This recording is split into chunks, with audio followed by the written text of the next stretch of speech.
We've said this before, haven't we, chums, about how people really, it's a two-tier system, you know, the sort of thing.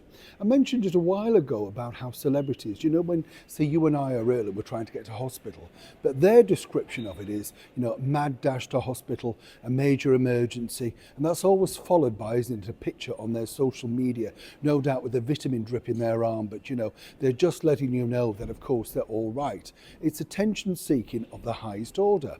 Well, this particular person, you know, you may be kind of shocked or maybe not shocked by this story.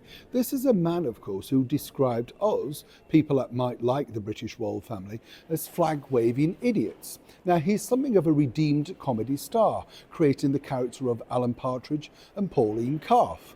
But now, some might suggest he's used his celebrity to the highest level. As ever, let me explain. Morning, good to see you today. Thank you so much as ever for joining me on London's Underground. We've had to come back inside once again because it's now freezing, raining, and quite frankly, you don't need that sort of weather on your screen, do you? You want to be cheered up. We want to see flowers, daffodils, things like that, don't we, chums? That's the whole point of it, really.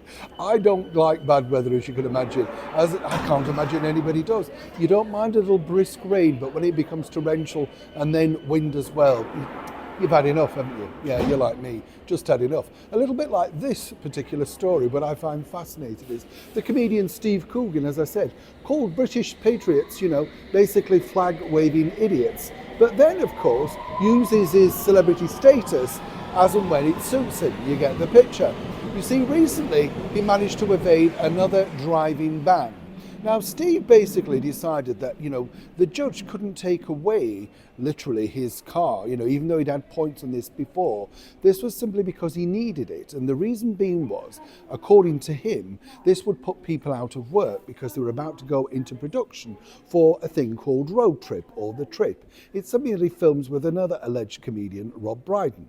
Now, the bottom line is that the judge said, well, you know, on this particular instance, well, we'll let you do that. But this isn't the first time that Steve's managed to pull this particular trick off. You see, a couple of years back now, 4 or 5 years ago, he did the very same thing as ever, allegedly, but it's out there in print, because he was also filming a brand new series of Alan Partridge. So it got me thinking, you know, chums, that if you had a problem, maybe you've got a colleague, a friend, who literally looks like they could be receiving some kind of, you know, parking fine or whatever, speeding fine.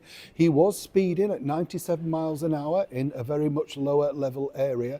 Well, all you've got to do basically, clearly, particularly if you're a micro celebrity and a flag waving idiot, of course, like he describes us, it just points out that, well, no, you can't, because you need your car, or else millions, well, a few thousand, might not be able to see your latest TV show.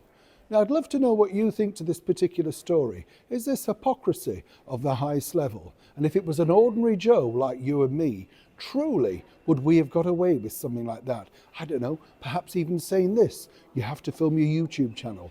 I would love to know exactly what you think to this. One rule for one and one for another. Neil Sean on London's Underground.